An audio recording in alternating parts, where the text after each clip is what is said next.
Around 50 Bajau Laut children from Pulau Omadal, Semporna, wake up early to attend school, just like any other Malaysian child. However, they are among the fortunate few. Out of approximately 300 children who are enrolled in Iskul Omadal, a school for the stateless community, established by the non-government organization Iskul Sama di Laut Omadal. Schools established by humanitarian organizations are the only hope for the Bajau Laut children to receive an education. Without citizenship, they are barred from attending government schools. Before attending Iskul Omadal, the Bajau Laut children of Pulau Omadal could barely understand Bahasa Melayu. Thanks to the school, many can now speak, read, write the language, and perform basic mathematical calculations. One Bajau Laut youth, Bilquin Jimasali, age 20, graduated from Iskul Omadal and now teaches at the same school. Bilquin shared his views on education with school. Tidak pandai membaca, tidak pandai cakap Melayu, tidak boleh menulis. So, bila sudah belajar di school, lama-kelamaan boleh menulis, bercakap Melayu. Dan dulu aku sangat pemalu, tapi lama-kelamaan aku terus biasa, tidak malu sudah semua. Bilquin decided to continue teaching at Iskul Omadal after realizing the importance of education for the Bajau Laut community. Aku tidak mau hanya aku yang berpendidikan di sini. Aku tahu bangsa kami tidak boleh ke sekolah kerajaan disebabkan tidak ada dokumen. Jadi aku sudah belajar, aku yang tahu apa itu pendidikan sebab sudah diajar. So aku yang kena kongsikan kepada bangsa aku sendiri apa itu pendidikan. Pendidikan tu sangat penting sebab tanpa pendidikan kita tidak boleh berkomunikasi dengan orang. Kita tidak boleh membeli barang ke Pekan Semporna contohnya, ataupun menjual barang, sebab kita tidak boleh berkomunikasi dalam bahasa Melayu.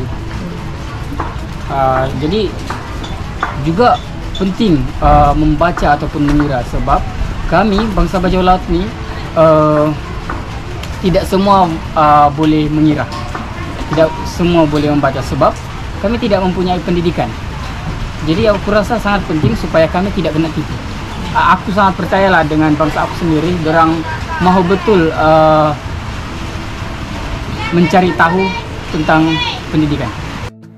However, Muhammad Rahmat Mosa, an activist and teacher at Iskul Omadal, mentioned that the school has to accept students on a first-come, first-served basis due to limited space and a shortage of teachers. Pelajar kami 57 orang, anggaran kami kanak-kanak di sini yang berumur sekolah 18 tahun ke bawah, total semua dalam 300 orang. Jadi kami tidak ada kapasiti lah untuk ambil semua kanak-kanak. Siapa dulu? First come first serve. Ya, terpaksa begitulah. Ya, sebenarnya ramai lagi yang mau daftarkan, cuma kami limitkan lah, kami tidak boleh ambil sudah. Sebab ruang kami pun ini sejaklah sekolah kami. Mau tambah pun memang takut macam sardin pula dalam kelas nanti. Meanwhile, on the mainland in Semporna, in a settlement called Kampung Bangau-Bangau, Bajau Laut children line up to enroll in Sekolah Alternatif, another school for stateless children set up by the NGO Borneo Komrad.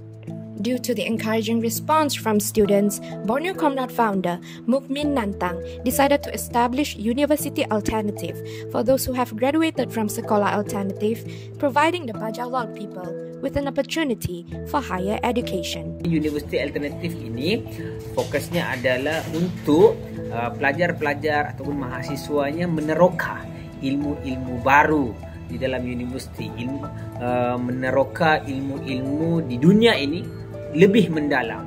Mereka faham tentang identiti mereka, sejarah mereka, mereka boleh tambahkan kemahiran kendiri di dalam diri mereka, dan mereka juga boleh memikirkan nasib masa depan bangsa mereka ini. Jadi mereka ini menjadi manusia-manusia yang nantinya mempunyai ilmu dan memperjuangkan hak-hak mereka yang selama ini diabaikan.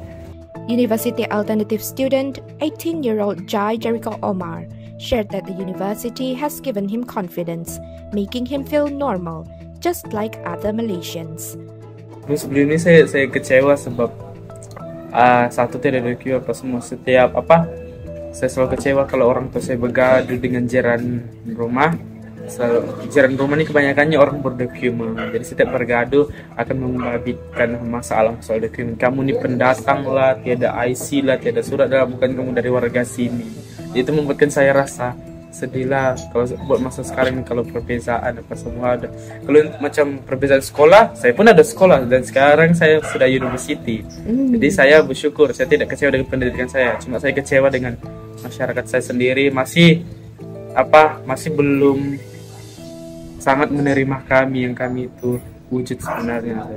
Gara-gara dokumen saja itu. According to Mukmin, Borneo Comrades' mission in providing formal education to the Bajau Laut community is to ensure they can defend themselves in a society where they are marginalized and feel like they don't belong. Di sekeliling kami ramai kanak-kanak yang tidak mendapat peluang pendidikan. Ketika itu kami percaya bahawa pendidikan itu adalah hak semua orang. Semua orang itu patut mendapat pendidikan yang baiklah. Tetapi di Sabah ini kita sendiri sedar ramai ratusan ribu kanak-kanak tidak mendapat peluang pendidikan. Jadi sebagai mahasiswa yang masuk ke dalam universiti, kami rasa bertanggung jawab untuk memberikan pendidikan. Kanak-kanak yang tidak diberikan pendidikan secara formal ini akan diperjuangkan oleh gerakan mahasiswa dan anak muda membangun pendidikan untuk mereka, iaitu pendidikan alternatif bagi mereka boleh mengenal huruf dan mereka boleh membangunkan diri mereka di masa akan datang. Borneo Comrade is currently operating 3 sekolah alternatif in Sabah with about 130 students, while University Alternative in Semporna has 26 students. The Bajau Laut community has been roaming the waters around the east coast of Sabah since before Malaysia's formation. Many have begun to settle on land, but without citizenship, their access to essential life services, education, healthcare, and employment remains heavily dependent on civil and humanitarian groups. Should the government continue ignoring their existence, or should we empower them through education? This is Rebecca Chong reporting for Scoop.